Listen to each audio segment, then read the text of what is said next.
Assalamualaikum warahmatullahi wabarakatuh. Om Swastiastu, Shalom, Namo Buddhaya, salam sejahtera untuk kita semua. Rahayu, Rahayu, Rahayu.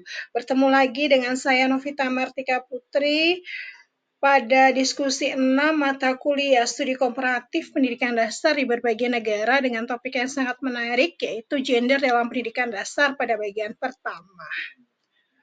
Oke. Kesetaraan gender dalam pendidikan mencakup pengalaman siswa laki-laki dan perempuan di sekolah yang meliputi perlakuan yang setara oleh guru, kurikulum, buku teks, materi pembelajaran yang tanggap gender, dan lingkungan belajar dan hasil belajar. Diskusi yang pertama, kita akan membahas bagaimana Anda sebagai guru pendidikan dasar dapat berkontribusi dalam mengatasi isu gender dalam lingkungan pendidikan. Fokuslah pada cara-cara untuk menciptakan lingkungan pembelajaran yang inklusif dan mendukung perkembangan siswa tanpa memandang jenis kelamin. Oke. Kesetaraan gender dalam pendidikan sangat penting untuk memastikan bahwa semua siswa, baik siswa laki-laki maupun perempuan, memiliki akses yang sama terhadap kesempatan belajar yang berkualitas. Dalam konteks pendidikan dasar, saya sebagai guru memiliki tanggung jawab besar untuk menciptakan lingkungan belajar yang dapat menciptakan lingkungan belajar yang adil, inklusif, dan bebas dari bias gender. Berikut adalah strategi konkret yang dapat dan telah saya terapkan untuk mempromosikan kesetaraan gender, mengidentifikasi potensi diskriminasi gender, dan mengajarkan pentingnya menghormati perbedaan serta merangkul keragaman. Yang pertama, saya mengintegrasikan prinsip kesetaraan gender dalam penyusunan dan dalam pelaksanaan pembelajaran. Ini saya lakukan dengan memilih buku teks dan materi ajar yang menampilkan tokoh laki-laki dan perempuan secara seimbang dalam berbagai peran dan profesi. Saya juga memodifikasi cerita atau ilustrasi yang mengandung stereotip gender agar siswa memahami bahwa baik laki-laki maupun perempuan dapat berperan aktif dalam berbagai aspek kehidupan, seperti menjadi pemimpin, ilmuwan, ataupun pengasuh. Selain itu, saya memasukkan nilai-nilai kesetaraan dan penghormatan terhadap perbedaan dalam mata pelajaran seperti pendidikan Pancasila dan kewarganegaraan, serta dalam kegiatan tematik harian. Yang kedua, saya sebagai guru berupaya menjadi guru yang sensitif gender dengan memperlakukan semua siswa secara adil dan setara. Saya menghindari memberikan tugas atau peran berdasarkan asumsi gender secara adil gitu ya. Jadi saya mengemas tugas tersebut agar saya dapat memperlakukan siswa saya secara adil dan setara. Contohnya, dengan menunjuk anak laki-laki untuk tugas yang berat atau hanya anak perempuan untuk tugas yang lebih ringan, misalnya bersih-bersih. Jadi setiap anak saya berikan kesempatan yang sama untuk berpartisipasi aktif dalam kegiatan kelas, termasuk kepemimpinan, diskusi, dan presentasi. Dalam pembagian kelompok ataupun peran, saya pastikan agar terjadi keseimbangan dan kolaborasi lintas gender. Yang ketiga yaitu saya aktif mengamati interaksi siswa untuk mengidentifikasi potensi diskriminasi gender. Jika saya menemukan adanya perilaku yang merendahkan atau membatasi teman berdasarkan jenis kelamin, saya segera menanganinya melalui pendekatan edukatif. Saya mengajak siswa saya berdiskusi tentang sikap saling menghargai dan pentingnya melihat kemampuan seseorang bukan dari gendernya, melainkan dari karakter dan usahanya. Saya juga memberikan ruang kepada siswa untuk menyampaikan pengalaman atau pendapat mereka melalui forum kelas, sehingga saya dapat memahami lebih dalam situasi yang mungkin tidak tampak di permukaan. Yang keempat, saya juga menanamkan nilai-nilai toleransi, penghargaan terhadap perbedaan, dan kerjasama melalui kegiatan pembelajaran yang menyenangkan, seperti bermain peran atau role playing, cerita bergambar, proyek kelompok, dan diskusi tematik. Kegiatan ini tidak hanya membangun empati, tetapi juga membantu siswa memahami bahwa perbedaan adalah bagian alami dari kehidupan yang harus diterima dan dihormati. Dengan menerapkan strategi-strategi ini secara konsisten, saya percaya bahwa saya dapat berkontribusi dalam generasi yang lebih adil, terbuka, dan siap hidup dalam masyarakat yang menghargai kesetaraan dan keberagaman. Kesetaraan gender bukan hanya tentang memberikan hak yang sama, tetapi juga tentang membangun kesadaran, sikap, dan budaya yang mendukung semua anak untuk berkembang secara optimal sesuai potensi dalam diri mereka. Oke, yang kedua, sebutkan strategi konkret yang dapat atau telah Anda terapkan untuk mempromosikan kesetaraan gender, mengidentifikasi potensi diskriminasi gender, dan mengajarkan siswa tentang pentingnya menghormati perbedaan dan merangkul keberagaman dalam konteks pendidikan dasar. Oke, ada beberapa strategi ya. Jadi berikut adalah strategi-strategi konkret yang dapat atau telah saya terapkan dalam konteks pendidikan dasar untuk mempromosikan kesetaraan gender, mengidentifikasi potensi diskriminasi gender, serta mengajarkan pentingnya menghormati perbedaan dan merangkul keragaman kepada siswa. Yang pertama yaitu mengintegrasikan kurikulum inklusif gender. Saya memilih bahan ajar dan buku teks yang tidak bias gender serta mencerminkan laki-laki dan perempuan dalam berbagai peran positif. Selain itu, saya menyiapkan nilai-nilai kesetaraan dalam berbagai mata pembelajaran seperti pendidikan Pancasila dan bahasa Indonesia untuk menanamkan pemahaman bahwa setiap anak tanpa memandang jenis kelamin memiliki hak yang sama dan dalam memperoleh pendidikan dan mengejar cita-cita. Yang kedua, bersikap sebagai guru sensitif gender. Artinya, saya menyadari bahwa gender adalah konstruksi sosial dan sebagai guru, saya harus menghindari perlakuan yang memihak. Saya tidak membatasi siswa dalam memilih peran atau kegiatan berdasarkan jenis kelamin. Misalnya, anak laki-laki didorong untuk terlibat dalam kegiatan seni atau kebersihan kelas, dan anak perempuan juga diberi peran aktif dalam kegiatan ilmiah atau kepemimpinan. Yang ketiga, yaitu mendistribusikan peran dan tugas secara setara. Dalam setiap kegiatan kelompok atau kelas, saya membagi peran dan tanggung jawab secara merata antara siswa laki-laki dan perempuan.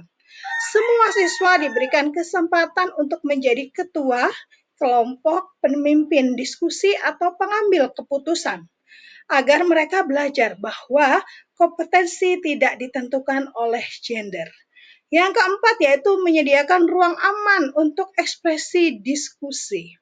Saya membuka ruang diskusi di kelas untuk membicarakan isu-isu tentang perbedaan, stereotip, dan perlakuan tidak adil.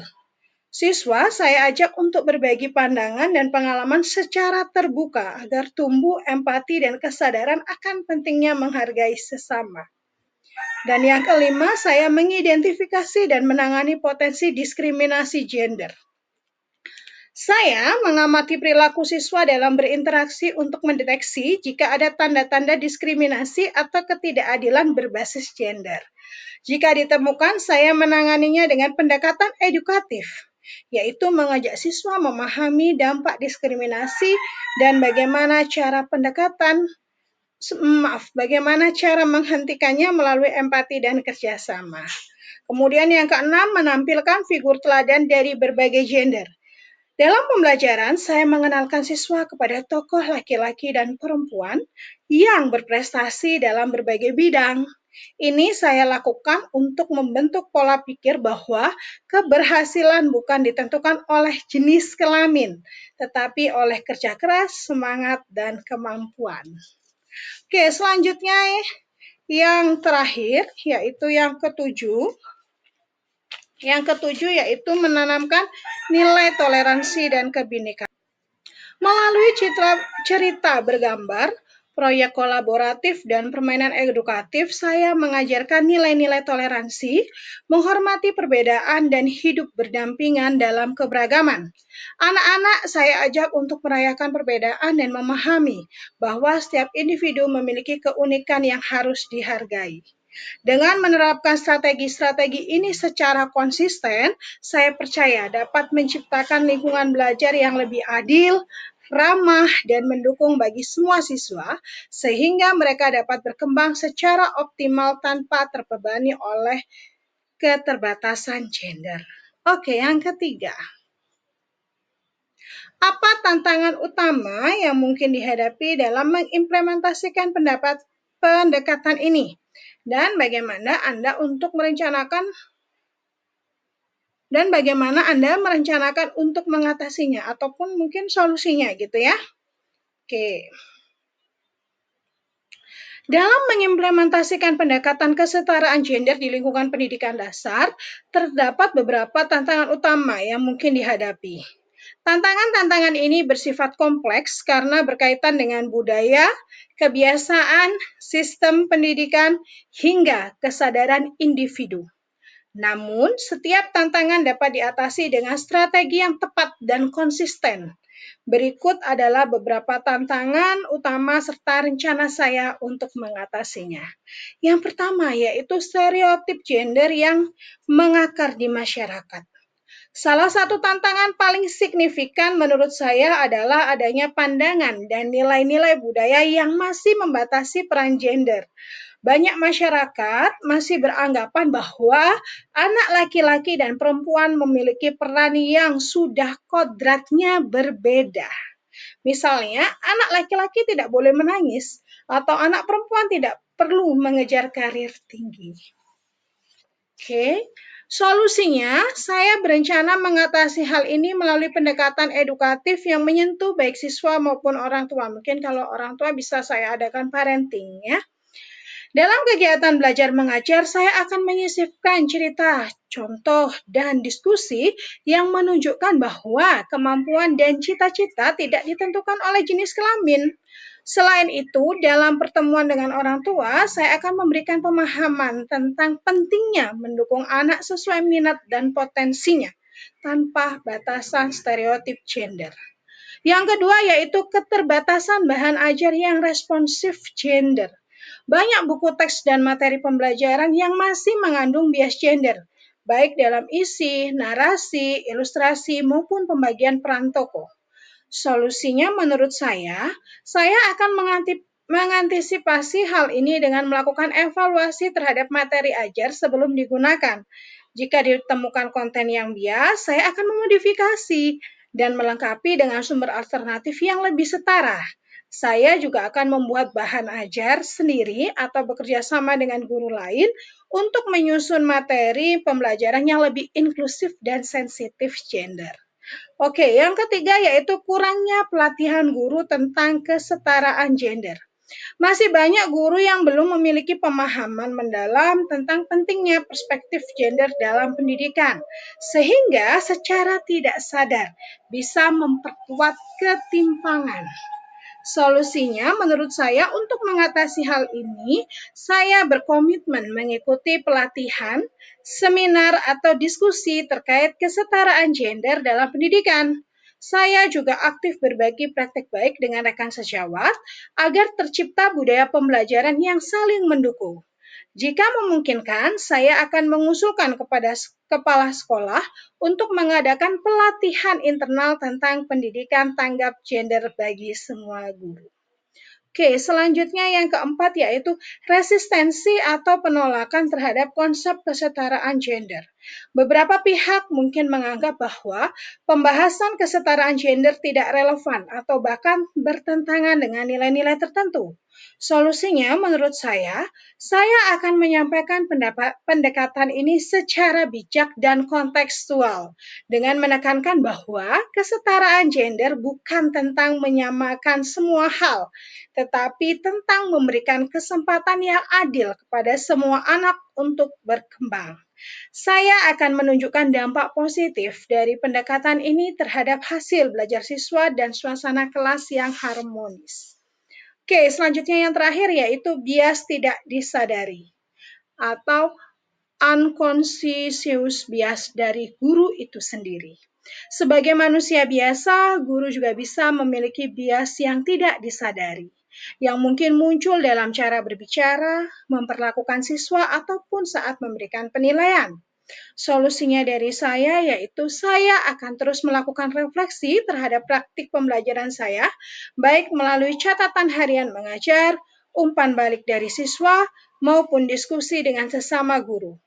Evaluasi diri secara rutin akan membantu saya menyadari dan memperbaiki sikap atau kebiasaan yang mungkin kurang adil. Berikut kesimpulan yang bisa saya berikan dari diskusi 6 ini. Meskipun tantangan dalam mengimplementasikan pendekatan kesetaraan gender cukup banyak, saya percaya bahwa dengan kesadaran, ketekunan, dan kolaborasi, setiap tantangan tersebut dapat diatasi. Langkah-langkah kecil namun konsisten di dalam kelas bisa memberikan dampak besar dalam membentuk generasi yang lebih adil, toleran, dan menghargai keragaman. Oke, terima kasih banyak sudah mendengarkan presentasi saya. Saya tunggu saran dan kritik yang membangunnya, masukannya demi Indonesia yang lebih baik. Oke, terima kasih. Saya akhiri. Wassalamualaikum warahmatullahi wabarakatuh. Om Santi, Santi, Santi, Santi Om. Selamat siang.